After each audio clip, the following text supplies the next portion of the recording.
אז שלום לכולם, תודה שהזמנתם אותי. אין לי מצגת, אני אדבר גם ממש בקיצור. אני רק אציג בעצם את המחקר. חלק מכם כבר מכירים אותי, פגשו אותי, קוראים לי ירדן עינב. אני אנתרופולוג, והמחקר שלי הוא בעצם מחקר תרבותי. אנחנו בעצם רוצים לבדוק היבטים תרבותיים של מחלת מג'אדו-ג'וזף. כל מחלה בעצם יש לה חוץ מההיבטים הפיזיולוגיים, הרפואיים, יש לה גם היבטים תרבותיים וחברתיים. דוגמה להיבט חברתי יכול להיות התמודדות של המשפחה למחלה. אנחנו בשלבים התחלתיים של המחקר. אני מקווה שעכשיו בעצם המחקר הזה יתקדם יותר מהר. התוכנית כרגע היא בעצם לעשות, בשלב הבא, לעשות רעיונות אישיים, זאת אומרת להיפגש בשיחות אישיות עם החולים, עם בני משפחה. אז מעל במה זאת אני קורא למי שיהיה מוכן להקדיש מזמנו, להיפגש כדי לשוחח על המחלה ועל דברים אחרים שקשורים במחלה. אני רק אציין שהמחקר הזה הוא בשיתוף פעולה עם בעצם המחלקה לסוציולוגיה ואנתרופולוגיה באוניברסיטת בר אילן, עם דוקטור טובה גמליאל, וכמובן עם המרפאה בבית חולים מאיר, עם פרופסור גורדון. זהו, יש לכם שאלות בינתיים? כן, יש שאלה. והיוזמה היא שכר מצדנו. אנחנו צריכים ליזום להיות מבוינים. אני מזמין כל מי שיהיה מוכן בהחלט לפנות אליי, בשמחה רבה. ואם לא, אז אני כנראה אפנה לכם בהמשך,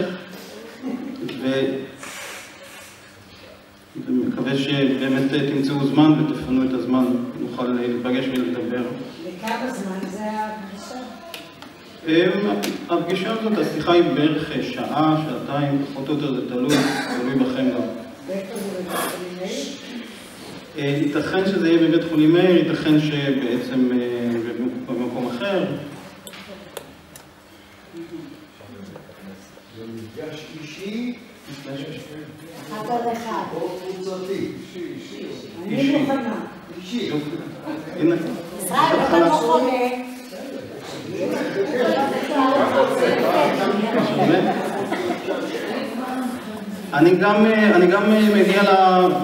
אני גם מגיע למפגשים. כן, קבוצתי.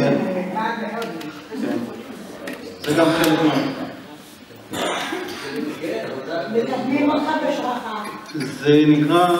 זה בעצם נקרא מחקר פוסט-דוקטורט שלי. תודה.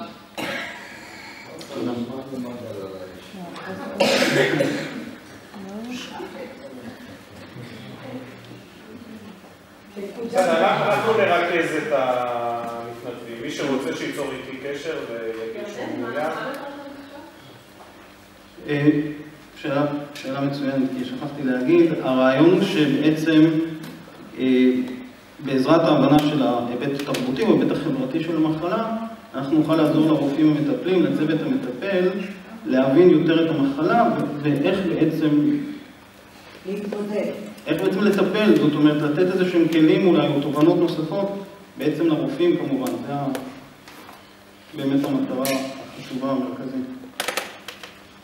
יאללה, לכתוב לך בפייסבוק. אפשר להגיד פה, אין בעיה. אוקיי, תודה. תודה רבה.